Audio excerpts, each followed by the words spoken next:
Hi folks, this is part 2 of the original Trilogy episode. If you haven't listened to part 1 yet, we did!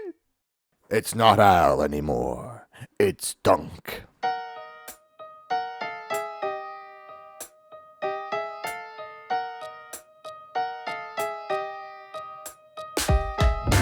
What's next? So what's next?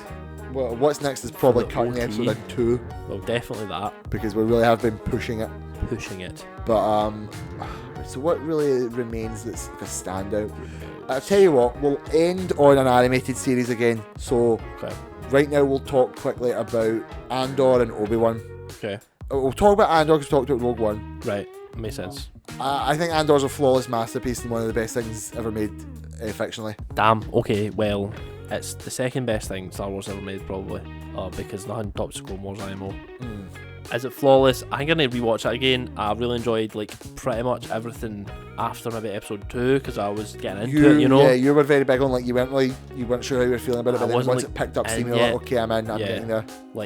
Especially after Skarsgård has got that episode where he I think it's the same episode where he goes to Saw Gerrera and he's like, we've got a fucking issue, bro, right? We're gonna let this guy die and we'll be exposed, or we could save. I think it's the other way about. We let him die, we don't get exposed, or we save him and they fucking know there's a rebellion. And Then he goes to the guy and he's like, you need to fucking do the thing so we can stay hidden, and he goes he explains everything. He explains his motivations. And Yeah, he's it's a completely character breakdown. And I was like, okay, well now I'm sold. I know what it is. I'm here for this now. And everything with Mon Mothma, and then Cassian discovering what the rebellion's truly about on his mission, and then just coming to terms with that, and then just being well, I guess we're here now, especially after the prison break. Oh my god, it's amazing.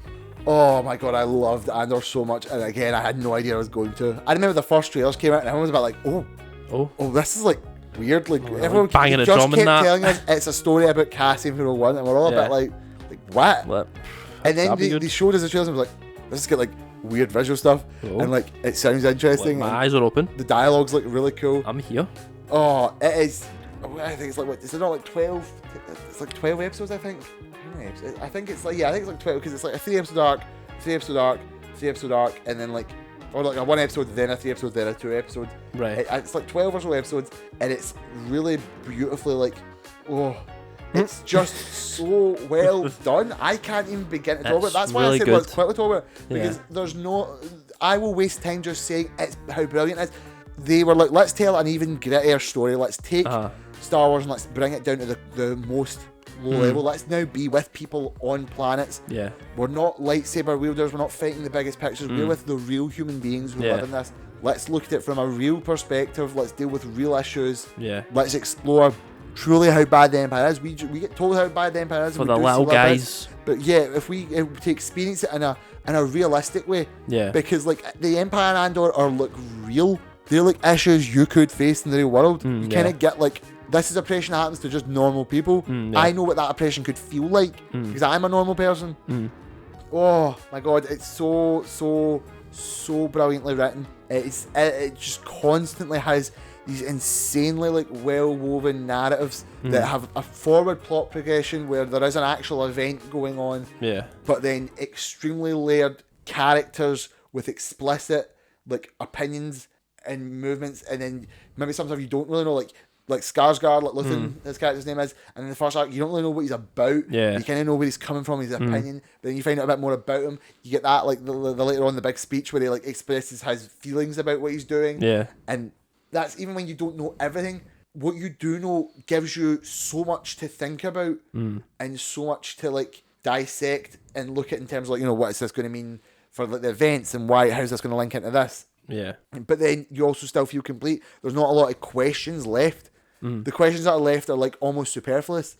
We don't really know about Luthen's, for example's backstory, but we don't need to, because everything that Luthen has done and said up to this point is completely sensible and understandable and for a explicit goal. Yeah.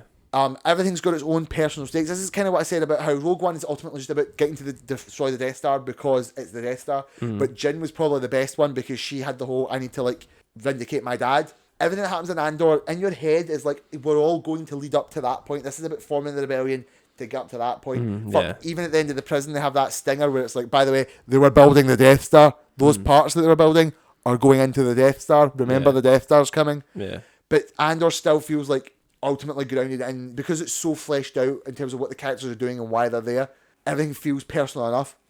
Like, you know why each character is doing what they're doing, and like you see those events that happen. Like, characters are affected by events in this, and then that goes on to lead them to make reasonable choices that affect the rest of the narrative. Everything keeps going, and then you can see progression with Cassian the most. The crystallization of Cassian as a character, I'm a fucking lay about nothing, I have my own shit going on with my sister, I don't give a fuck about the Empire or anything at the start, and then him being like confronted with the reality of the world and like being put through, like meeting people in the rebellion, understanding like what the rebellion's about and that, but then like going into the prison and really truly getting the weight of the oppression that he's fighting, and like trying to, and through his experience with other people as well, how he grows as a person towards the end, and then finally towards the end making those big movements for himself and his community and that. Damn. And focusing on like community, like the constant returning to Ferrex, and like focusing on the people there and how they're feeling, and the slow growth of the Empire and then their own resistance, like the constant dipping in and out of certain characters, even then within their arcs, like the Aldani heist with, like, you know, you've got like the guy for the guy with the Nemec with the manifesto, and he's like, oh, well, he's the true believer, but he's maybe a bit naive and he's got a lot to learn. Yeah. You've got Skeen, the guy for the bear, who's like, well, actually, surprised I'm in it for myself. Yeah. And like Cassie making the choice to kill him, like that is like a moment where it's like, he was clearly doing that. That was the first time he said, I'm going to do something that's not for myself. Like, I understand the weight of that, and I think it was because he didn't want to have himself associated with it. It's like, we can read into this. This is why it's so great, because there is so much visibly there that we can read into and dissect, and there is clearly a way to look at it, and there is clearly progression in these things, so you're never left thinking what really happened there. Your questions are answered. If you just, at the worst, you might have to put a minute to read what you're seeing, but it's all there for you to look at, but you can still keep pulling if you want. It's so textured and layered. It looks gorgeous, like, especially coming after like all the other shows being filmed on the volume. For Andor to show up in Norway, we just fucked off to Scotland and filmed at a dam. Yeah. Or like we filmed on real sets. We built like a real Ferrex set and everyone was wanting about it. You can tell it looks insanely beautiful. Yeah. Every actor gives just like a fucking career defining performance. Like, sometimes for no reason. Stellan Skarsgård just pops out. He's like, I'm gonna fucking lay it on the line for the Star Wars show. Andy Serkis is like, they're giving me a lot of time as an actor and not a CGI as character. a human man. I'm gonna literally just annihilate the concept of acting and like the most insane micro sequences. Someone said Andor is a series of celebrity cameos showing up and giving the best performance of their career. And like Oppenheimer as well. Oh, is it? I think it's quite. Well, I mean, it's not like how Oppenheimer's literally just a carousel of celebrities. Yeah, but this one's literally like the guy for the bear shows up and he's amazing, and then the guy like Andy Serkis shows up and he's amazing. Stellan Skarsgård shows up and he's amazing, and then there's just so much other things that are great. Mon Mothma being in this is fantastic. She's a character is so fascinating and deserves so much more. Genevieve O'Reilly, who played on like the cut scene from Revenge of the Sith, getting to come back in Rogue One, but now also in this, and being given actually stuff to work with, and showing her importance and really fleshing out politics and the sort of that side of like how the rebellion works in the grand scheme. And then giving that its own like layered narrative, you know, Mon Mothma is like a trapped through her arranged marriage and how she wants the world to be for her daughter, but how her daughter views her. Like, there's just so many facets to this. Yeah. And every character talks to each other with purpose, and every line of dialogue is great and means something. See, this is what happens when like you just make a good show. It's just you get shit. You get a guy in a room with a great idea, and you just let him go for it. Just let him do it. Let him cook. Tony fucking Gilroy, and that guy is insane. I love Tony Gilroy. He's lost his fucking mind. He's fucking mental, bro. Mega-minded. I was so lucky to go to the Andor panel at Celebration 2023. And that was like Diego Luna and Tony Gilroy and a couple of people. I think Nicholas Britell was there, the composer. Right. Again, music also great, like So Spy Shit. It has that really powerful like Andor theme that gets remixed at the start of every episode slightly. Right. The funeral dirge from the final episode, you know, they have the whole band out playing that like funeral song, and it's still like, really cool and layered and powerful. It's so good. Tony Gilroy, like, he talks like such a maverick. He talks like he just knows what he's fucking talking about. And then in the same breath, we'll be like, I don't fucking know Star Wars. I don't care.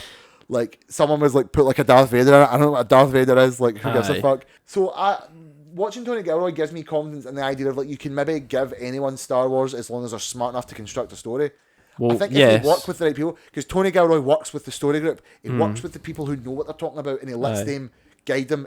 I'm sure Tony Gilroy goes, I need like a planet with like this on it. The story group will be like, well, we actually have a planet, it's called this, you can do this with it. I mean, and Andor wasn't really that much of that, you know what I mean? Aye. But the point is, they probably are still helping him. Tony Gilroy's like, I need a ship. The story group are like, well, you can use this ship because it's been another Star Wars thing. He's like, cool, cut print. Fire that in. Aye. It makes me excited for the other shows. Yeah, like the other shows that like.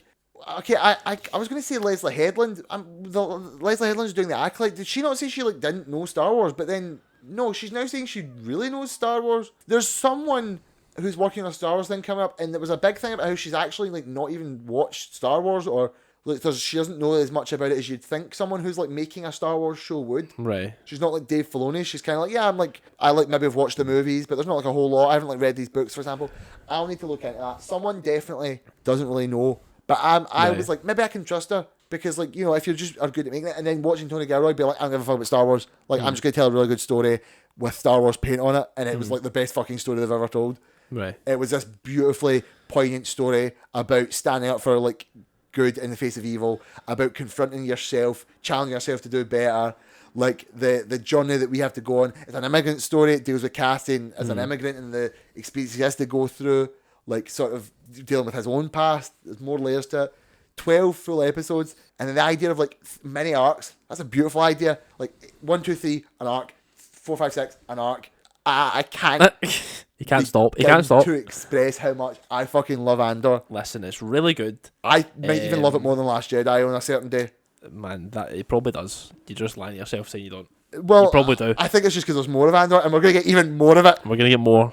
There's a season 2, and Tony Gilroy's already shown up and promising like, oh yeah, like we're going to literally end at Rogue One. We're going to literally like cover the events up to Rogue One, and you're going to see like the end of Rogue One. We're going to link it in. We might put K2 in it. Who fucking knows? Andy Serkis might pop up. Let's vote fucking go. Ooh. And he's showing like an awareness of enough. Like fucking Colonel Yularen's in this. Mind at the ISB, there's the white suit guys. Like they have like the main white suit guy who was like in Clone Wars, and then he was in Rebels, and then he was in like he fucking was on the Death Star when it blew up. Right. And it's like that's a character that's like it makes sense that he's there. But also, it's still a reference. And I wouldn't have even thought Tony Gilroy knew who that character was. And maybe he didn't. And someone was like, oh, well, if you're at the ISB, you can use this guy because he's like the superior. It's like, cool, I'll write it in and I'll write him completely fine and make sense. And it'll be a great character moment. And it'll be interesting. And all the fans can go, I know who that character is. And the Death Star moment almost feels like Tony was like, I have to like do something that's so Star Wars. I guess I'll do this. And it still felt great. That idea of like, oh shit, Cassian was unknowingly helping to build the thing that would eventually kill him, but also that he would eventually help destroy. Yeah. Beautiful. Oh my god. Okay. I'm sorry, bro. Really good. We get it. I'm so sorry. It's not my favourite simply because I need some more lightsaber force shit in my shows. Right. So I'm waiting for my Andor version of that. Yeah, you want like a Star Wars of Star Wars. You want like, okay, if we're going to do Star Wars, I do want the iconography. I want the lightsabers and the Force and I would like some gritty retelling Andor version of that. Okay. That might be my number one show. I think you're going to get that with the Acolyte. Possibly. I think the Acolyte might like be the thing for you. Possibly. I'm looking forward to the High Republic movie. Whenever that happens on the show. Fucking bro, imagine the High Republic movie. One day eventually. Acolyte is a High Republic show? Guess. Maybe kind of. Maybe you're Dawn of the Jedi. Roughly. That's James like Mangold, that's way before I think. But James Mangold, I don't know how that would be the vibe for me. But yeah, that's why I think, you know, like you're saying there, like just give a trusted creator like some parameters and like let them go. Which is why Martin Scorsese would make a great Marvel movie. Like just think about it. Like someone who hates Marvel. Just give him Kingpin. And it'll be fire. For fuck's sake, are you seriously telling me to get Martin Scorsese to do a Marvel thing and it's a fucking gangster movie? Bro, who's Kingpin? Let him cook. Who's Kingpin? Is it De Niro? Bro, why not? Let him cook, right? Don't care. Let him do it. But you get my point. Like, that's a very good director. If given parameters, I'm sure he could do it. And that's what they've done here. They've just got someone who's like extremely talented, knows their craft very well, and has got surrounded himself with people who know the fans, what they want, and the iconography, and has just worked it in seamlessly. What's interesting is like it's a TV show, so Scorsese is a director. Like Tony Gilroy was the showrunner. I don't think he directed every episode. So like, no, but he was it has his hands on it. Yeah, aye. But that's interesting. I want to see how someone would handle that. I need to watch other things by Tony. Right. I think he did spy stuff. He did other. I think he did like British Spies, or I might be thinking of Nicholas Britell because the composer did other spy stuff. But I thought he had done Bridge of Spies. Bridge of Spies is Tom Hanks, right? also, Tony Gilroy literally does just look like fucking what's his name? Joe Pesci. Joe Pesci. She looks like Joe Pesci. Fucking one of the James Bonds, Timothy Dalton. Fair from Hot Fuzz. From Hot Fuzz. He wrote a lot of stuff I don't really know. He wrote the Bourne movies. Tony Gilroy. Okay, 1 and 2, fire. I also wrote The Great Wall, which I think is not very good. I mean, it's a movie. It had Matt Damon in a ponytail. That's interesting. Like, some of his stuff I don't really know, and other stuff might not even be that good. But like, he comes out with Andor, and he's like, "I'm just gonna make the fucking best thing we've ever made." Like, sometimes you just make the best thing you've ever made, though. Sometimes, like, you're like sitting there, and you're like, "Oh man, that fucking last movie in the trilogy wasn't actually that good." And I don't know, Mandalorian's like cool, but like, see how it's going on. And then Tony Gilroy's like, "I'm making a prequel about this one guy from the prequel movie," and everyone's like, "Oh, a bit weird." He's like, "It will be the greatest thing you've ever seen." Your eyes will bleed because you love it that much. Literally like piss and cry. Yeah, all at once. Like, come on, man. Like, One Way Out is one of the best episodes of TV of all time. Wow, man. You're saying it's better than like Ozymandias? Like, I'm saying it's on the level of Ozymandias. Oh my god, man. I've not even seen Ozymandias, so I can't really say that. You've not seen Ozymandias? I've not seen all of Breaking Bad. I wouldn't just watch Ozymandias. I'd watch Breaking Bad. Well, you've watched all of Better Call Saul? Yes, because it's fire. It's fucking amazing. So it's Breaking Bad? I guess, but like, the first couple of seasons are a drag. IMO. Can't lie. You got it. But like, so was the first 2 episodes of Andor, right? You know what? The one is has a drag though. Oh, that's true. Season 1 of Breaking Bad is a bit hard to get through in the modern era, but you should really watch it because maybe like the problem with Breaking Bad is it is just as good as everyone says it is when it gets going. Well, I need to finish Mad Men first because that is really good too. That's true. Finish Mad Men. Come on. But yeah, I will leave it there personally because I could sit and fucking gush like the biggest fanboy. I'm a forgivist and apologist. Tony Gilroy can do no wrong. Like, it's a flawless thing to me. I know in my heart of hearts, I'm sure there's things to critique. I'm sure it's not perfect. I'm sure XYZ. I just know for a fact the experience that I had watching it and discussing it and thinking about it was so amazing because it perfectly was between a forward moving, interesting narrative and also just very expertly layered character and thematic works. It had a great emotional core, a great thematic core, and a great narrative core. It fired every single cylinder all at once. Damn. So we go from like a masterpiece to like literal schlock.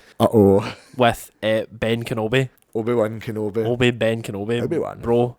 So I'm going to let Graham field this one because Graham's got opinions. Can I feel that? I don't know, man. Well, I talked for a fucking length about Andor, so you need to talk now to balance it out. I could, well, look, right, Graham. The show, we're going. What do you think about Obi-Wan Kenobi? It's a misfire. Why do you think it was a misfire? I don't think it's the story we should have got.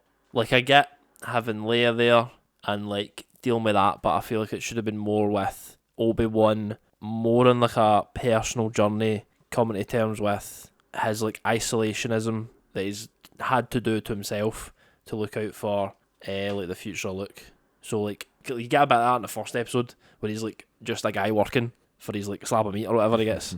But I needed more of that, and then more of him reflecting on Anakin and his fall, and I wanted more of him being like accountable for it. So I wanted him to be more like, I could have done more to prevent it, stuff like that. I missed more of that, and then we focused too much on like the Inquisitors and like bringing Reva in, and then bringing like Darth in, which was cool. And when they like met up, I really liked it. But like everything kind of around it, I was like a bit bored of. By the end, I was like, I was just happy that we got them at the end, but I didn't like how we got there, really. Okay. Yeah, do you know what? I really do like Obi-Wan Kenobi, but I like Obi-Wan personally and not objectively. Objectively, in the end, it was a bit naff. Yes. I think the biggest threat to Obi-Wan was its troubled production, which is, I'm realising, is just the theme now. Do you know what didn't have a troubled production? Andor season 1. Just seemed to work, didn't it? You know? Literally, Tony Gilroy was like, I've got an idea, I'm just going to film it. And everyone's like, yep, let's film it. Yeah.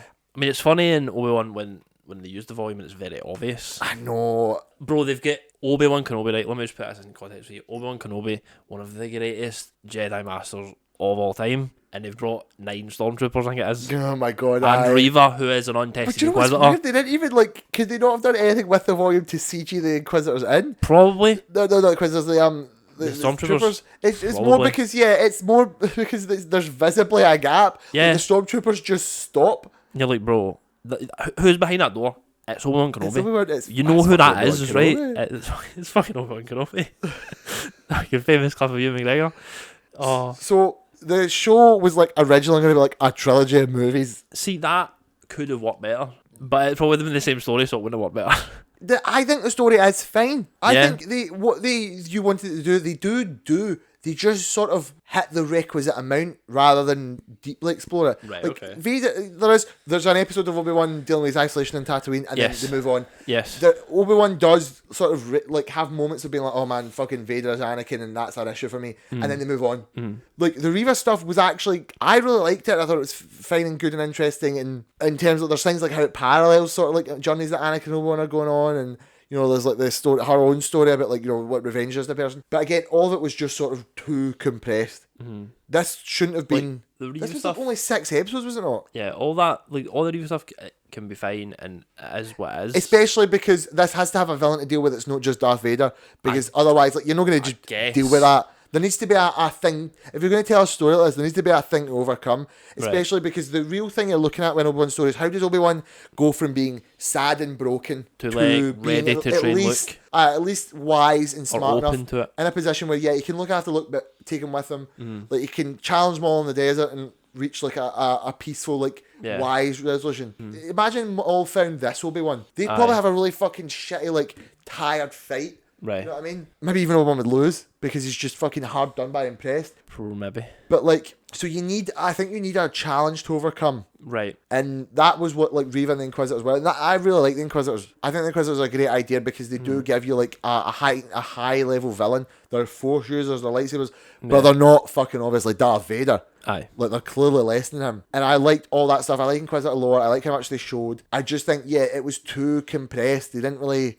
Things just had to happen really quickly. Sometimes things weren't even given enough time and energy. Right. Like, there was a whole other Inquisitor in this show who was literally just there. The fourth sister was in this. There. And she was just stood about. I don't even know she had a line. Bro, background character. They just kept changing what they were going to do with this, and they didn't change the story enough, I think. It feels like they had that story, and they had like it mapped out for a trilogy or a longer show, and then they're like, no, you're going to get 6 episodes. So they just like took a fucking vice and just like, you know what I mean? Right. Like forced the square peg into the circle hole. Yeah. By fucking trimming off the edges of the circle. And ramming it in there. And it ultimately just didn't particularly work. Right. Don't look at that. That's a spoiler for Ahsoka. Okay. He just got a notification on his phone. I just was able to take away enough of like what I enjoyed about it to be like, okay, that was fine. I'm happy enough. It's a shame that like an Obi-Wan thing, you really wanted that. Everyone always wanted that. Obi-Wan is great and he deserves that time, and there was plenty of story to tell. So it's a shame that Disney didn't really give it its due course. They crammed it into 6 episodes. Apparently the budget was diabolical. Bro. It might have cost that much to get you and Anakin Hayden back. We know these budgets are at hand. We know. It's true, we've talked about stuff like that. We know. That's the Bob era, right? Still. What was Obi-Wan Chapek or Iger? I'm guessing that. No, Chapek, because they're both Bobs, aren't they? Yeah, I think it's Chapek, yeah. I think it was still Chapek. It wasn't, because if it was Iger, it was Iger, then Chapek and Hayden. Working on Obi-Wan for... Obi-Wan? They've been working on Obi-Wan for so long. Yeah. So it can't even be Iger or Chapek. It was both. It was fucking... Who was it? It might have been fucking Eisner? Like... They can only rest upon Kathleen Kennedy's head. I think Obi-Wan is the first major like thing that even I will say Kathy kind of beans it a wee bit. Aye. Wow. Bob Iger took the blame for Solo. He said that was him. Damn, he's really? like, our side of Disney did this. Yeah, but Kathleen's no covered herself in glory with later to comments fair, about Solo. The comment for Kathleen that like, Legacy recast was the issue with that film. Like, no, it wasn't. Yeah, well, Legacy recast was the strongest thing about that film for a lot of people. One of them, yeah, definitely. Yeah, but no, I think Kathleen Kennedy definitely is like the one where I'm like, well, Kathy, you're like the head of this department. What did you do? How did this happen? Yeah, I'm sure when we get to the sequel stuff, we can speak more about Kathleen Kennedy and her like handling of it and her running of it. It's the problem of like, I wonder how much she's maybe not doing enough. Like, arguably the issue with the sequels, which we'll talk about, is that she clearly didn't get involved enough. It's like the Kevin Feige issue. Yeah. I kind of want Kathy to be the Kevin Feige, like to come in and have a handhold enough. That's the idea, but they're two different executives at that level. It's true. It's true. Kathleen Kennedy's obviously from a classical like era. Aye, Kevin Feige's like been in the machine and is like, okay, I can do this with it. That's a very, like, very excellent point. He came up point. through X-Men, Spider-Man, and was like, oh, I love these characters. I can do this. Cool He's been going at the start. Kathleen Kennedy Yeah. wasn't thinking about this when she was like producing like E.T. Yeah, like, she was like, oh, you can make crazy cool blockbusters like this. I'll just do that.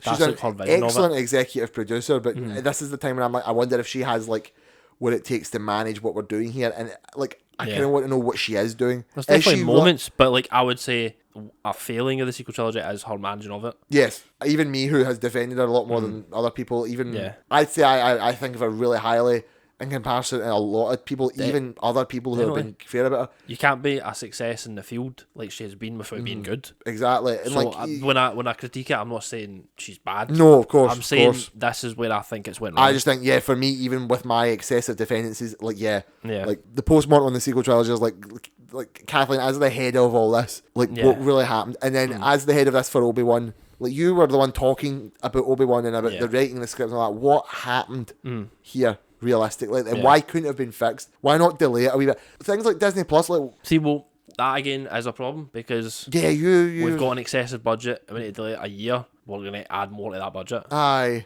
it's just like it's such a confusing thing. I'm fascinated in it. Fascinated in it. I want to know the post-mortem. I want to see behind the scenes. And I say post-mortem. I don't want it to be gory because, like I say, I actually think there's a lot of good that's happened. It's just like those questions do come up, and you have to ask yourself, like, what? How did this happen? Another the thing that makes me is like Obi-Wan is a lot of really cool, fun things that are just a bit like or things that are a bit like Yeah. So like the name drop in that one episode. What one was that? Was it Quinlan Vos? Yes, Quinlan Vos. That's like Pog. Cool. Everything with the path was like, Pog. There's like a pure railroad and that. Yeah. Dayu, the planet in like the second episode where they take Leia. That's like a street market. And it's like neon. Fucking loved it. Excellent planet. The planet after that where they take Leia that's just someone's garden in California. What's it called? Mapuzo. Is that one where he sees the Mirage? Yes. Right, yeah. And it's literally just, we went out back in California. You can literally see like Los Angeles over there. But I actually wasn't as fussed on that as other people because I at least of the belief that like sometimes Star Wars is just going to kind of look like your back garden. Every planet is fantastical. Yeah. And what was good about Mapuzo was it was real. I don't think it was volume. It was like real. The planet, I can't even fucking remember. Jabim, which was the planet where they end, nearly at the end. The big brown hole planet where there's just a bunch of holes and we volumed everything and it's all there's CG. A wee rebel cell. And there's a bunch of guys here who are like kind of. I hated all that. I don't get this really. Like, what exactly is this? And then there was a bit of an issue with a flatness of a lot of the visual work. The Grand Inquisitor I'm never ever going to physically be able to get over the fact he just doesn't look right. I get it. You probably couldn't have done the big, long out-of-pound head, except you literally did in episode 3. Right. So I don't know why you couldn't have done it again here because it's not like Grand Inquisitor had a really big fight where he needed to move. He just visually is too different. Even though I think Rupert Friend is a great performance, there's no reason why it couldn't have been Jason Isaacs, who plays him in Rebels. Jason Isaacs literally said, I will do it. I'm here for it. I love doing it. Yeah. You had this all teed up for you and you just didn't let it go through. The Fortress Inquisitorius is like cool on the inside, but like really boring because they keep doing like outside shots and they keep making the sky just like pasty grey. Right. And like it's like, it's just a boring planet. I'm like, bro, in Fallen Order when you go to that planet, it's a pristine sky. So pristine you can literally, it's a pristine night and you can see fucking Mustafar in the background and the water is like completely quiet. It has a beautiful reflection. You get to Obi-Wan, it's like, it's grey. Waves. It's raining the day. Sorry, mate. It was raining all those times we filmed next week, man. But then there's other cool shots, but then there's other like very cool CG shots, and there's too little consistency. There's too much visual up and downs. There's like for every Dayu there's a Jabim. For every like fucking Obi-Wan does look cool. Ewan looks great. It's impossible to avoid it. Hayden's great, but then it's like there's a fucking weird Grand Inquisitor. I would say young Leia was great. Everything with Leia was really teetered on the potential to be like, it teetered on the potential to be like, oh no, Leia's in this, like that's bad. But then it was like, no, it makes sense and she's cool and there's some interest. I guess I still do think she maybe would have remembered him more. Like it kind of is like in the original trilogy, I feel like she would have been a bit more like, oh fuck, like we had a whole fucking adventure, bro. Like me and Obi are like tight, bro. Like me and Obi are literally like that's they didn't really. work around that as much as they could have. But I actually really ended up enjoying it. It was great to see like Bale, like Jimmy Smits, love that guy. Like Alderaan was in it, and I was like, oh cool, we don't ever get to go to Alderaan, and like there was a lot of good there. But then, as I was saying, there was always like a bad for a good, and there was always a letdown for a positive. If we go back to the metaphor I keep talking about like peaks and mountains, that Obi-Wan for me, it's like I really liked it overall. Okay, I liked it overall, and I felt what they were going for, so I can accept it, and I don't need to worry about it. But it does ultimately go like up and down a lot. Aye. It's got some really great highs for me, but it's also got some like lows. You know what we don't talk about enough, right? Or like a lot is like going back to these, because out of these, the only ones I've rewatched have been the original trilogy. I haven't rewatched Rogue One. I haven't rewatched Andor yet. I will rewatch Andor. I would say I would. I haven't rewatched Solo, and I haven't rewatched Obi-Wan. The prequels, I would rewatch all the prequels. Yeah. I would rewatch Clone Wars. I don't know what that says. I think it says about the quality though. Yeah, well, because I mean, we're about to talk about probably a thing that you would rewatch. In fairness, when we get to Rebels. Yes. But I'm going to hold on your point now, because I mean, I don't rewatch stuff that much in comparison to you. I have a weird thing where like I watch something and I need to literally give it a long time before I'm like, okay, it's been helps long enough. You can retain it more. Like, through this conversation, no doubt you've realised like I'm not saying much, not because I don't remember a lot of it. I just remember the good bits I like. Yeah, so it's hard for me. You have to like a fixed opinion. That's that. I can like rip up the details because I retain it so much. But then that's to my disadvantage because you can happily like rewatch things and re-engross yourself and re-experience them. Whereas I like literally need to wait like a fucking decade before the movie leaves my brain before I'm like, I can rewatch it and enjoy it again. Because I'm not going to watch it knowing what's happened unless it's something like Revenge of the Sith where it's so good and fun for me that I'm happy to know what's about to happen. But then quality is a big deal. Like Andor, I would rewatch, and then Rogue One because of Andor, because of how good Andor is. Yeah. And like, I'm in no rush to watch A New Hope again because I'd watch it if I was watching the whole trilogy. But it's foundational. I don't need to re-engage myself with A New Hope unless I guess unless I wanted to experience just the joy of filmmaking. And that there's reasons that, but you're not wrong. Like Solo was good, but I don't need to rewatch it, especially because I know it's just been left out to dry. Obi-Wan, I don't know if I'll ever rewatch that. Exactly, that's what I'm saying. Like I just don't ever do it. I know. The one experience is enough, and that's a shame. It's a shame that some things are being made that are like one experience was enough. Yeah. And I think that's a lot of Disney stuff is good, and that's it. Even a lot of it feels that way. Like you can watch it, like I really am glad I watched that, but you're not really like ready to go back to it. Yeah. I know we're not there yet. What about Mandalorian? Like I would happily rewatch Mandalorian. All of it. Even if you say 3 drags a lot, 1's amazing, 2 is amazing to me, and I enjoy 3. Okay. I would rewatch it all. I can't abide that. Like, that's just insanity. Bro, the last episode 2 is the greatest episode. No. Like I like 2. We'll get there. I like 2, but right. 3. I would rewatch. Well, that's more like I'm more into. Like I'm just happy to see. Like the way you're happy to see Thrawn is the way I'm happy to see Bo-Katan. Okay, I'm so excited to see people like that in the live action. That's fair. On that, right? Do you think if David Filoni makes Obi-Wan, it's actually it is Isaac? What his name is? Thingy. Yes. You think it is? I think so. Me too. Do you think that's like is that a positive thing or is that a negative thing?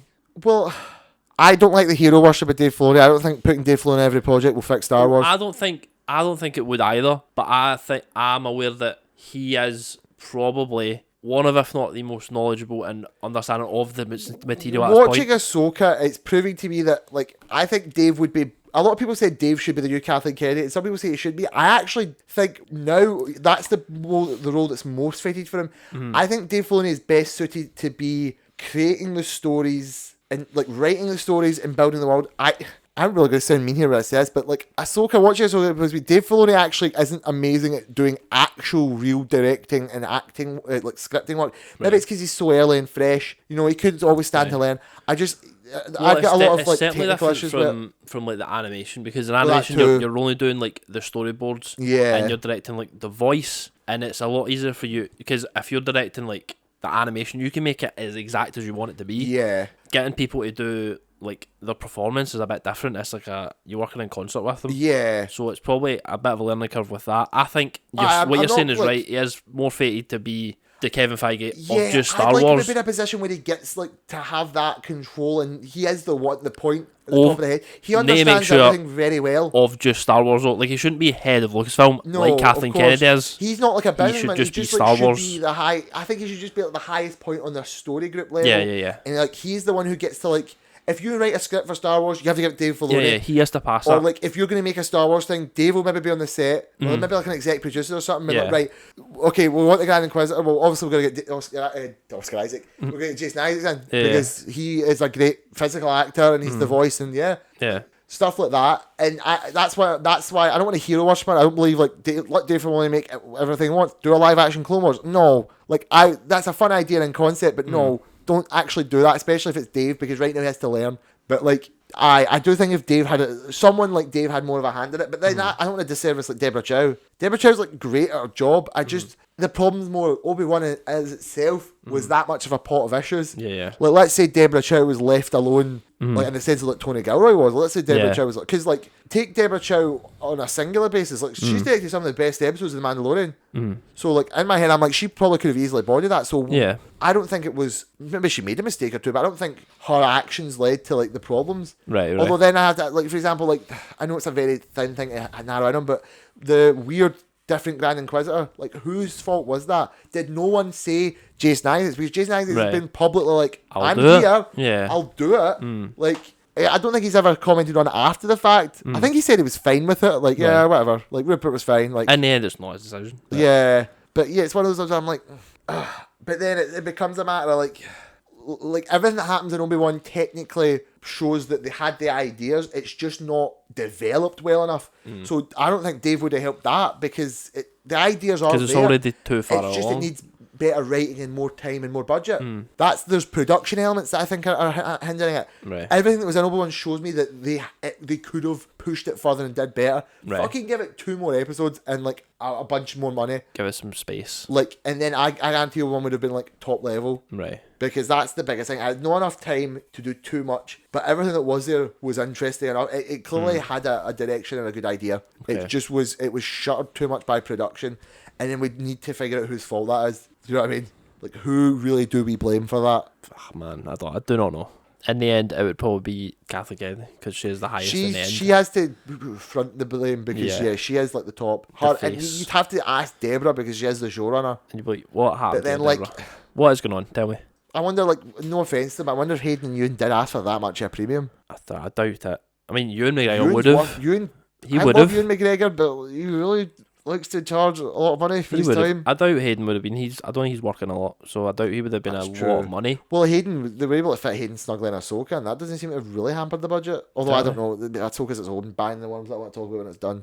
Yeah, Ewan might have asked for a lot of money and they had to spend a lot on that, so they have to fuck about. But then the volume as well, like, do you think that's like they were like forcing the volume? They were like, the volume's great, it'll save you money, fucking use the volume. Well, I guess, and it's their own, it's cheaper for them, I guess, than anything else, so why wouldn't you use it? It costs more probably to go to location, like it probably does. It makes sense. The problem is the volumes like can be good, so it's more a shame when it's not. Well, yeah, exactly. Like when Mandalorian pioneered it, it looked fantastic. It was insane. It was amazing. Exactly. So I don't know. It's maybe just like Favreau and Filoni seem to have more of a handle on it than anyone else because I guess they are the first to use it and have spent the most time with it. Do you know what would be interesting to go see Deborah Chow's episodes? I know she didn't direct all of one, I'm pretty sure, but still she was sure. To go see her episodes of Mandalorian and see if they use the volume and see how she personally utilises it. Yeah. Because obviously if she can utilise it well, surely you'd think she would have a bit more handle on it. Like, but if like you're saying she is just the showrunner, she's the Tony Gilroy, she's not the one storyboarding this episode, she's not the one setting up the camera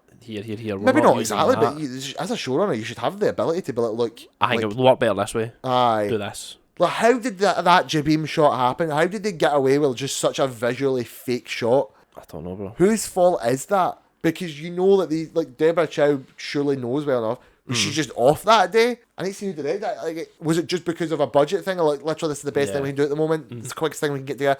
We're on time sloppy edit. We know Disney have like edited the movie when it's been up on Disney Plus, and it's turned out different later. Literally. So it could have been something like that. And I was saying editing's not been there. Disney are terrible for their time. They literally are like, no, you need to make this now. Yeah. And it's like, bro, just give your fucking people like another fucking couple of months. Bro. All the editors are working themselves into oblivion. Like, literally, those guys are unionising. Oh. Damn, man. But you know what? We'll end it on a high note. Oh. Because we do have one more thing to talk about in the original trilogy era. Are we talking about it here? I didn't know if it was here or the sequels. Star Wars Rebels. Yeah. The thing that has Darth Vader in it.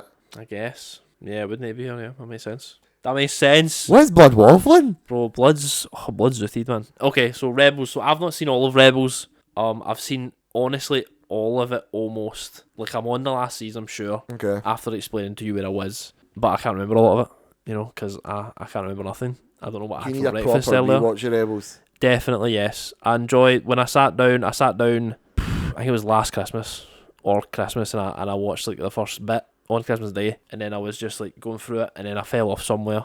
But I really enjoyed what I did see. I didn't enjoy it as much as Clone Wars, but I don't know, I just enjoy the vastness of Clone Wars, and like how it can be very different each episode, and how each arc can be like, we're focusing on fucking Kit Fisto as an example. You don't really focus on Kit Fisto much, but you can focus on a different guy and then jump back to the main kind of characters. Like Jar Jar's pretending to be a Jedi in this arc, and then here's like the Siege of Ryloth in another, and like exactly. I mean, Rebels does have episodes like that, like where, like in season 1, we go and do the like flight heist. We see the TIE fighter flight. What people think is like the worst episode of the whole show. Nah, I quite enjoyed that. So like we do cool stuff like that, and then the overarching story comes in kind of as we go, and I really enjoyed it on a whole. Honestly, the more kind of mystical stuff went a bit over my head. Like when they're in Ryloth, it's Ryloth, isn't it? It depends what you're about to say. Lothal. When they're in Lothal, that's the home planet, right? Yes. Aye, and they go to like the Jedi Temple and having like Kanan's having the visions with the guard, stuff like that, and then they go. Is that when they go to the world between worlds? So apparently, technically, it is like when he sees Yoda. Like, I mean. But if you mean when they actually go, that's a different episode. Much later on, it's the end of season 4. Right. Have you even seen that episode then, if you've not watched all the way through? I've seen that episode, definitely. Okay. Maybe just season 4? It's literally like the third last episode. It's not episode season 3? Bro, I just rewatched it. It's literally the third last episode of the show. I've not seen that episode. It's a world between worlds, then it's fucking the one where he gets everyone together, and then it's the finale. Okay, well, I've definitely not seen that episode then, which is wild to me. I thought I'd seen that episode. But you never just watched that much of like bits of it? Maybe. I seen the clip when it happened in Ahsoka, obviously.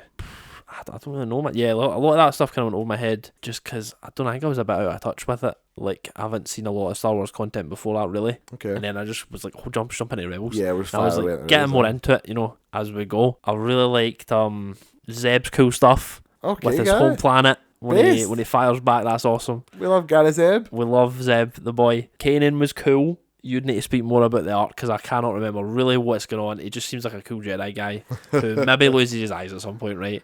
And then starts speaking to a planet or something. I don't know. Start speaking to Doctor Who. Yeah, literally. Which is cool. Then we start training Sabine. She sucks ass. Can't handle that darksaber, bro. Then she meets her mum. That's cool. That's cool. They don't like her very much. Blood's just remembering the events of season 3 in his head at this point. Bo-Katan shows up. Love to see it. That's season 4. Yeah, no. She's the rightful holder of the darksaber. The nuke goes off. Oppenheimer, we are here. Shit. Then I think that's it. We're talking about Mandalorian? Yeah. Fuck. He gaslit me into Mandalorian season 3. Jokes. I think that's where I got to. They drop the nuke after they rescue Sabine, I'm sure. On Mandalore. They don't nuke Mandalore. Right, they nuke somewhere then. Like a deserty planet. They drop a nuke somewhere, bro. They do, don't they? Who drops a nuke? Someone. I can't remember, bro. There's a big bomb goes off. And it's like a dust panny planet. Well, that's Mandalore. If Bo-Katan's the first episode of season 4 are on Mandalore, bro, it's like there's a big bomb goes off. Floor. Do you remember this big bomb towards the end of the show? There's a big fucking bomb goes off. I can't believe you don't remember this, bro. It's so clear in my head.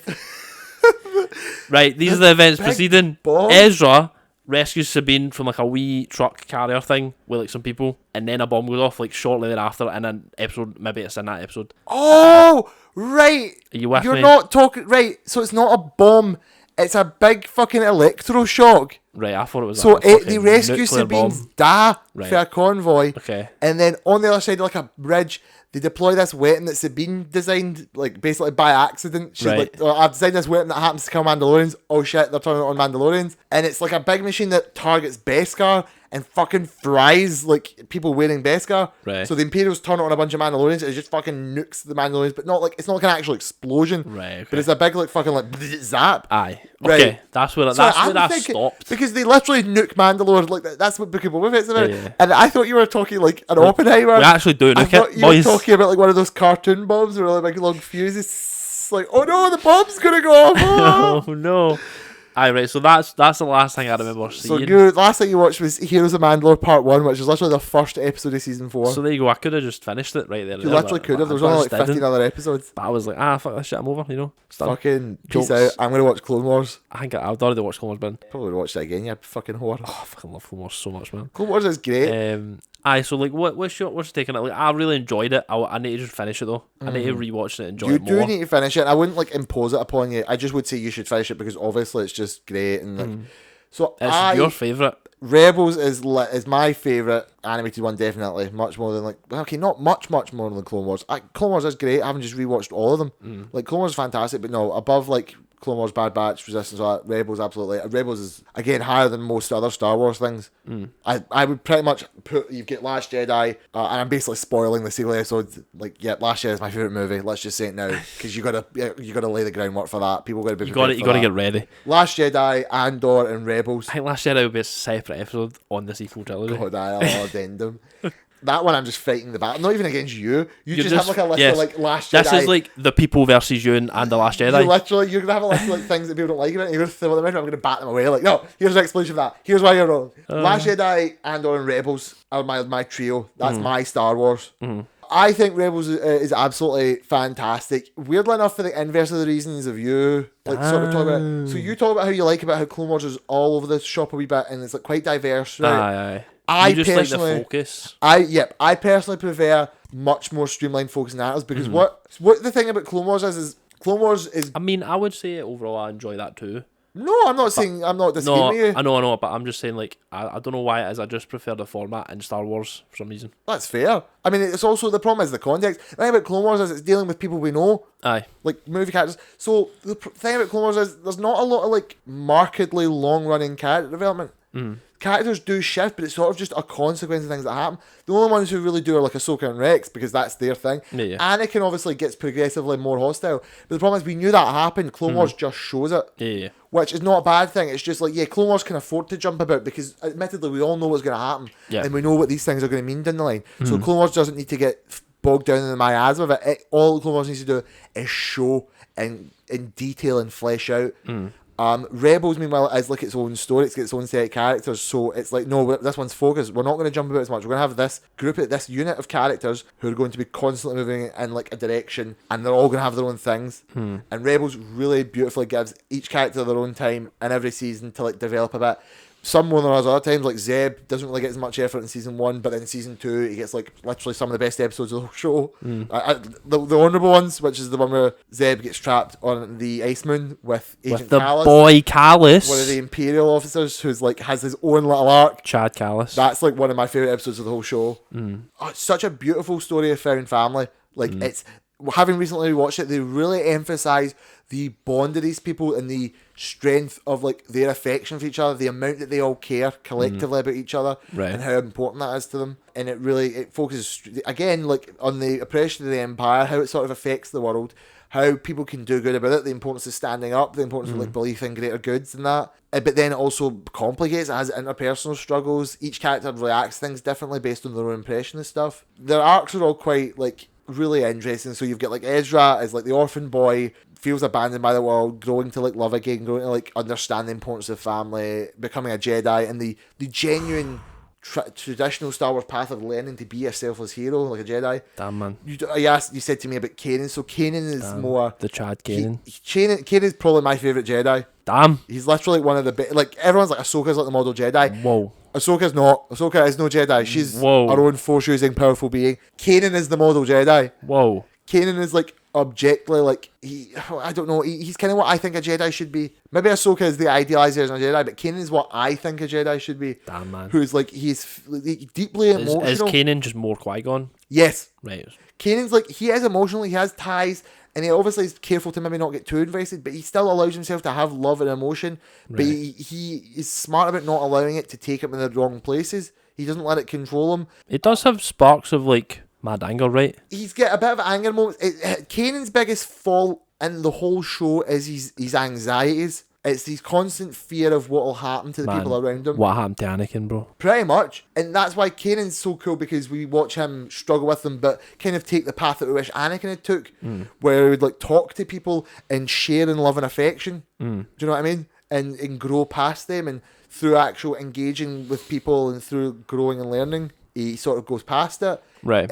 He has like, he's constantly sort of fearful about Ezra, like how will I be able to train Ezra enough? Am I good enough? Because it's based on his own self-doubts about him not ending his training, him losing his master in Order 66 and that. And then he goes through like, once he's like, maybe I could train Ezra, but like, am I doing it right? Like, Ezra starts dabbling with the dark side. How does that make Kanan feel as a master? And how does that make Ezra feel as someone like reflecting his relationship with Kanan and that? Hera is like the rebellion one. She's the caring one, the motherly one. She's the one who's like the most diehard. Like, I am for the people. I'm wanting to do the right thing for the good of the galaxy. Yeah. But then how does that conflict with like how her family and that feels? What does she want out of things? How does she relate to like her own, like her relationship with her dad, who's like a rebel, but he's like kind of fucking hates the rebellion and shit, or like Cham's like a weird one. There's a couple of great episodes about her and her dad, and like how do they personally relate to like each other in the world beyond themselves. Zeb, again, he's the least focused one, Zeb, but he gets a couple of just great episodes about like addressing him as like an honourable warrior, you know, his relationship to species. Like, he's experienced great tragedies past. They've all experienced great tragedy, to be fair. That defines them. And then Sabine, it's kind of fun to talk about Sabine because she's honestly still ongoing. Sabine sort of like having to deal with her like isolation from her family because she invented terrible weapons in the past, eventually being literally forced to address it. She sort of avoids it until the Darksaber is put in front of her, and they're like, you need to talk to your family, you need to like re-engage with your culture. And then, as I say, that's now still ongoing in Ahsoka, so I almost feel like I can't fully talk about that. Right. But what Rebels does with it, and showing her, like, again, conquering her sort of fears, and either re-engaging with her family on their ground, on her own ground, her being like, no, this is where I am, this is who I am. Like, each character is very well defined. Also, and Chopper's in, he commits war crimes. He's killed countless people. Well, yeah, but, you know, we can gloss over him. He's my favourite droid as well. Chopper's my favourite droid in Star Wars. Every character has a very clear arc. There is no mincing it. You know what they're doing, where they're going. It's maybe annoying because sometimes they're less focused than other times, but like when it turns around, it's like, right, this is a Zeb episode. You are very much given, here's who Zeb is and what he's about and why you should care about that. And you're like, yeah, I do care about that actually. I actually do care about Zeb. Oh my god, Zeb's like really cool. It's so, again, it's the linear narrative thing. Which I'm not saying I don't like Clone Wars, I'm just really happy to have a story it's still branched out.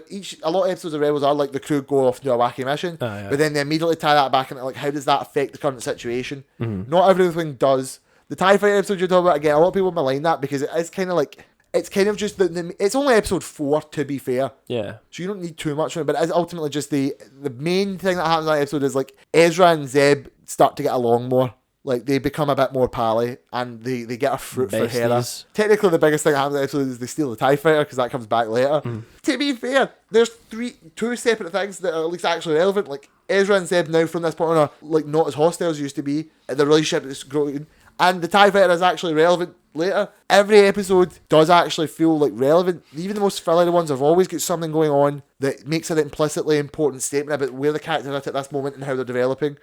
And they even will also occasionally drop in like a little like concrete narrative through line. Damn. It's really, really strong of story, really strong of character. It's long, so there's some things that go up and down. It's not like, I think in terms of raw quality, Andor's better, but that's because Andor is like a really fucking tight-knit, focused show with really explicit stuff, whereas Rebels is a kid's cartoon, so it's gonna have to stretch its runtime, and it's gonna have to have like more funny moments and that in it. Right. But then, as I say, Rebels, out of all the shows, is the one that does make the most use of it. There isn't really any superfluous episodes. Even the most fillery stuff. I mean, there's one episode that's literally just like Ezra dicks about with Hondo on a ship, and like a lot of people malign that episode because like nothing happens in it. But like technically, it's when Ezra finally has an emotional moment to grapple with his opinion on Hondo and like how Ezra wants to be as a person going forward. And also the Rebels end up acquiring armaments that are kind of important later. So it's like, again, even the most fillery has the lightest amount of like, this is relevant to the puzzle. Another piece of the puzzle went in. I'm sorry it was literally one bit of the puzzle went in this episode as opposed to a full corner, but it's more than it was yesterday. Right. I really like the art style, but it's definitely hard to get into, especially as like a Clone Wars person, and like Clone Wars, especially by the end of it, gets so good. So when they move to Rebels and everything's kind of rough at the start, and Rebels does admittedly never quite fully shake off the roughness in the way that Clone Wars did. Right. But I think it still stays good. I think it's Ralph McQuarrie inspired. I said that earlier. They take so much with Ralph, and it's to great effect. I think the only thing is proportionizing. Some faces are weirdly elongated, and like Darth Vader and the Stormtroopers are a bit too long. Right. But contrary to that though, a lot of the designs, like the ships, the weapons, the vehicles, the aliens, they're all drawn directly from like the fucking design documents for Star Wars. They're as pure as you can get. Right. The sound design is great. The lightsaber combat's great because it is that mix between like prequel era, like everyone's moving their lightsabers all the time, and like more modern movies, like it does have like more, you can see what they're doing, and there's a bit more purpose to the movements, and they also like to infuse a bit of emotion into quite a lot of them. It's not perfect all the time. There's a lot of times it's just Kanan and Ezra fighting Inquisitor.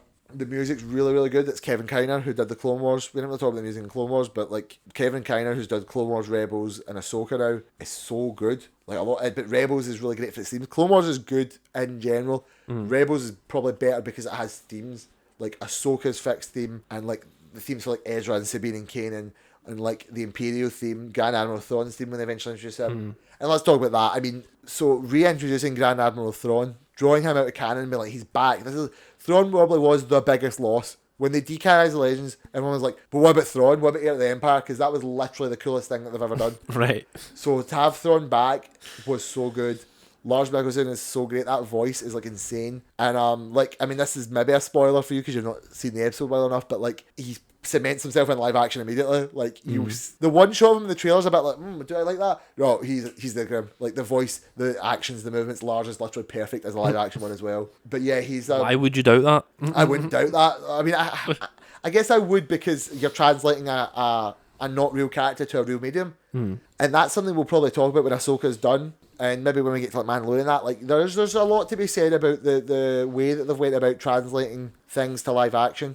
So I like never doubted like Lars. Obviously, it was just more like there's a thing to be said about translating, and we'll talk about it more when we get to like Mandalorian and that. Like translating animated characters and book characters and all that to live action. And I don't. They've been up and down on it. You know, Okay. I've got opinions, but Thrawn at least ended up good. Right. But in terms of Rebels, I think he was really great. As someone who sort of knows about the book stuff, you've said it, I'm a Thrawn guy. I don't know anything fucking about love that. Thrawn. Apart from he was like the ruler of a race or something. I don't know. He built it up.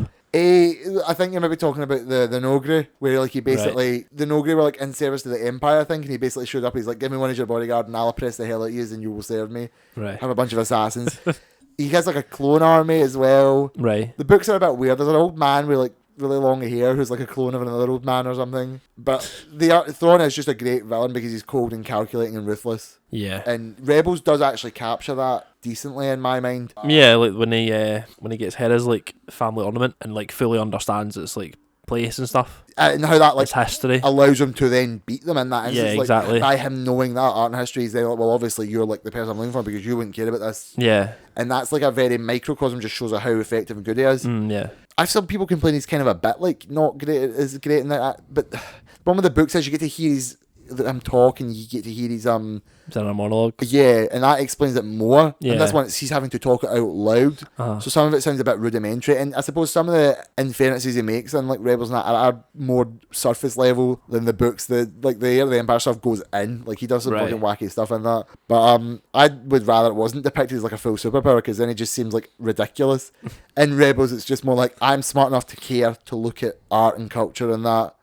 And now as a result, I've been able to see things that technically are quite obvious, but you people are too dense. Like, and that's good because it shows the Empire's like, well, the Empire is like too pig-headed and like closed-minded, whereas Thrawn is like such a dichotomy. I just hope they continue to like do it. You know what I mean? If anyone could do it, it would be Dave Filoni, who's seen it through from the beginning to now. I would hope so, yeah. And in the newest episode of Ahsoka, like, there's like a sort of Thrawn doing things moment, and he does sort of do his classic, like, well, here's why I did this. Right. Some people have complained about it. I don't agree with the complaint. It just as classic Thrawn's like, I'm doing this for this reason, and like actually have a plan that will involve this. Right. So I'm kind of like hoping as we go into like the last episode and like the movie or whatever they want to do with him, like he's more like obviously like, oh, I'm going to study this one statue, which is going to tell me this about them, which is going to lead me to do this because I know they're going to do this. The books are quite good to be fair. The Timothy's on original trilogy and the new trilogy.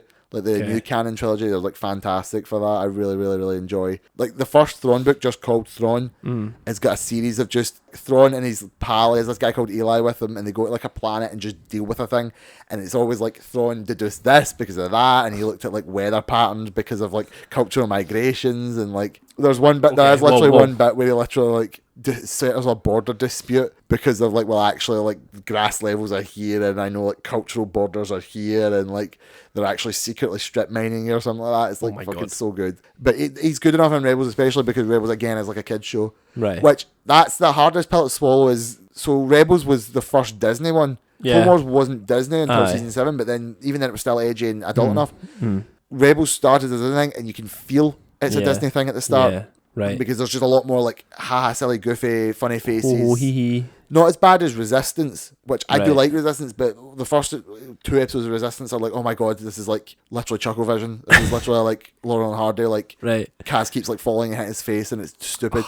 But Rebels is definitely a lot more like it's a bit silly. Although like Clone Wars obviously develops quite rapidly. By season 3, you've obviously got like really great, engaging, deep narratives. I really can't. It's hard to really quantify, especially because I think a lot of the stuff I said about Andor applies anyway. But it's the same way I can't quantify that. It's just so strong at telling a focused narrative with long-reaching thematic weight, emotional weight, personal character struggles, multiple intertwining but still functioning character struggles, and then obviously just having a great narrative through line with like, we know where we're going, what we're doing, and there are like goals and accomplishments, and there are like mountains to overcome, like the Inquisitors, Maul, and then eventually like the liberation of the planet.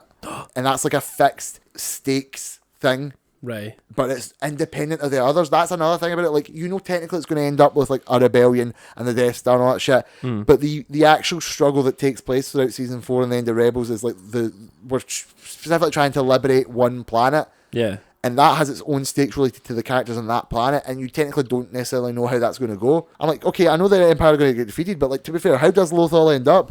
So them being focused on that planet and then making the effort to liberate that, you feel that they've accomplished something of consequence, right? Both in the world space and also for their own personal development. Yeah. So yeah, I think it just fires on all cylinders all at once, and I think it really has personal preference for that versus Clone Wars. Okay, because I think I just prefer like Thrawn, and I like a lot of the stuff like the Imperial iconography and that. I mean, I like the clones a lot, but I like the clones in like a clones are cool, man. I fucking love the clones. I like the Empire. I love the clones too. I love what the Empire actually represents and the thematic stuff and that. Right. Although I do like the stories they tell with the clones, but that's just like a whole other thing. I could sit and talk about just iconography and symbolism and all that. The point is, I just personally have I find myself more drawn towards stories based in the Imperial era for how they use the Empire in terms of the storytelling. Right. I said like I've got a blocked nose all of a sudden. Do you hear that? A wee bit, aye. My God, bro. You okay? I'm just getting a cold. I just talk so long. Oh, man. I just like that symbolism more. Right. And I like Thrawn, and I like really just all the characters. Kanan, as I say, is just so great at like having like emotional growth and being like a noble warrior hero and like going out for his friends. I like all the characters.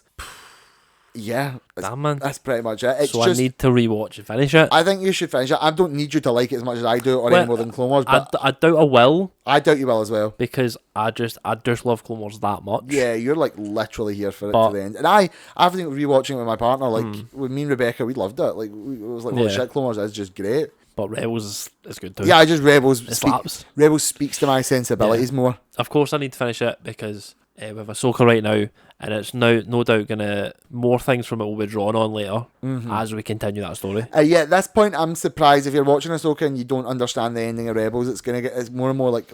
Well, now it will, because we've now like explained a bit past what happened in Rebels now, right? Yes. Yeah. So like, I'd need to probably do it now. Yeah. And characters are popping up and concepts are popping up, and it's like, oh yeah, remember Rebels? And it's like, well, I didn't watch Rebels. So what? Why am I here? So I don't know how. A lot of people are insisting that Ahsoka is like good at like telling people what Rebels they do. season 5. I don't know if I agree with that. Yeah, I think it's easier to look at the Rebels season 5. Like, watch Rebels and then watch Ahsoka. Yeah, well, people makes sense. Watching Ahsoka without watching Rebels, I just don't know how they know what's going on. When they tell you about like Ezra and Sabine and all these characters, I'm like, how do they quantify the importance of these characters? Do you know what I mean? Yeah. But like, I watch Rebels, I love Rebels, so I'm like, yeah, I fucking love these guys. Let's go. Holy shit, where's Zeb? Where's Callus? Where's like Vizago? Where's I don't know, bro. Dead. They're all dead. He's not dead. There's no way Hondo's dead. He's in the park. He can't die. He is in the park, actually. He's fated to survive. Right, I think that's us. That is us. I think we could wrap it up there. It's a sort of a roller coaster when you look at the originals. Absolutely, yeah. You start obviously with. Will you see that it's the most expanded part of the entire series? There's so much to talk about. I mean, I feel like as long as we've talked and for the stuff we've done, we're still holding ourselves short. I think there's probably, more we yeah. could be talking about. Like, eventually the sequels and past will become the most, like, the deepest and the most explored version. But for now, this is the biggest chunk we have. Yeah. Again, it's just a matter of the popularity. And to be fair, this will carry on through the sequel trilogy and that. Yeah. Like, obviously, Like, you we get to, don't like, forget it. We actually just continue this stuff again. it's like when you get to like Mandalorian and that, and like Luke Skywalker is still there, and he's still like the coolest guy Yeah. ever, and we all love him. Yeah. And like Han Solo's still like about, and Leia's still like that. This will carry on, but that's obviously its own thing for those movies. At this point, it's like, yeah, it's the most familiar, and they will make it the most familiar by constantly building upon it layer by layer. Yeah. I do hope eventually, it becomes more balanced. I think we're getting to a point of interest like that. Like, Dave Filoni's movie is going to be like technically sequel era because it's like post Mandalorian. Yeah, but it's not going to have like any of that stuff. Yeah. Like, it won't. Like, Luke might show up. Luke might show up. It's not his story, really. It's going to be more about like Ahsoka and Thrawn and like exactly. Yeah. We're going to do like more High Republic stuff. We're going to do like past Episode 9. So I hope like this is to keep this rhythm going. Maybe you can chuck another like they're always going to chuck more original trilogy things. And games are a big era. Yeah. Like, we're skipping talking about games. I would love to, but I know much more about the games than you do. I've only played one of them. You played Fallen Order. You didn't like Fallen Order that well, much. I like the gameplay's more my issue with it. Right. And, like, the kind of like repetitive exploring of the planets that I didn't really like. The like Metroidvania-esque of it. I didn't really like that as much as the simple Souls gameplay. And the story was fine. I just like I couldn't engage with it as much as I liked it. Aye. Well, like, that's the thing. You actually your exposure, whereas I'm like, I fucking love Fallen Order, and I've played and loved Survivor. That new game, Outlaws, is technically set during this time period. It's set right. I That think, one I'm 4 and 5. more interested in that one because it's like Far Cry. like as much as I like the kind of Jedi lightsaber kind of fight combat stuff, I'd probably enjoy a gameplay side more of that kind of way. Right, I get that, yeah. We'll see how it goes. We might turn back around, and there's like games all over the place we can talk about, but that maybe would be best served as its own episode. Maybe, yeah. But yeah, they just keep pounding into it. The comics keep coming out, the books keep coming out. I do hope we keep the momentum we're going now and try to avoid bloating it too much, because there was a period there where I was a bit sick of it. Right. I'm a bit like fucking like I get it, right? Do you know what's cool? Star Wars and Empire Strikes Back, like Luke Skywalker and that. Don't worry, Ewan. Bob Iger's tightening the purse straps. We'll be fine. Oh God, Bob Iger's like decided Star Wars fucking sucks and Marvel sucks and that makes money. All of the goodwill that Disney has as a company also sucks apparently. So chuck that out of the window. At least the writers got a good deal. At least they can write now. Shout out to the Writers Guild. Okay. Tony Gilroy can get his ass back in the fucking kitchen. No. Give me Andor season 2 now. Imagine it sucks. How funny There would is that be? no way it could suck, bro. It can't suck, no. It Much might not be like- as good as one, but it can't Much suck. like the banks, it's too big to fail. Damn. That's what they said about the banks. That's what they said about that's holy shit, the housing crisis. The housing market can't crash. It's the most stable market on the planet. We got some fucking I got some Man, hot takes watch about The Big Short. the government, like watch The Big Short, watch Wolf of Wall Street. I don't really know any other movies. I need to watch The Big Short, to be fair. Oh, you should, it's great. Watch The Big Lebowski. I've not seen it, but watch that, yes. What's the other? Yes. Joe, Spotlight, watch Spotlight. Watch Spotlight. I fucking love Spotlight. You've talked about Spotlight a lot. I need to watch Spotlight. So good. Oh wow. So good. Watch all these things that aren't Star Wars. Yes. But do you know what? Could probably be found on Disney Plus. You'd be surprised. Big Lebowski's on Disney Plus, I'm pretty sure. I think Spotlight is as well, aye. Yeah, it is, aye. It's Fox, I think, yeah. I mean, even if it was Fox, like, Disney just seem to look at fucking They've Bleach. just got it. 1,000-Year Blood War. Yeah. Australian Disney Plus has JoJo's Bizarre Adventure. Did you know this? That's wild. Hold on a minute.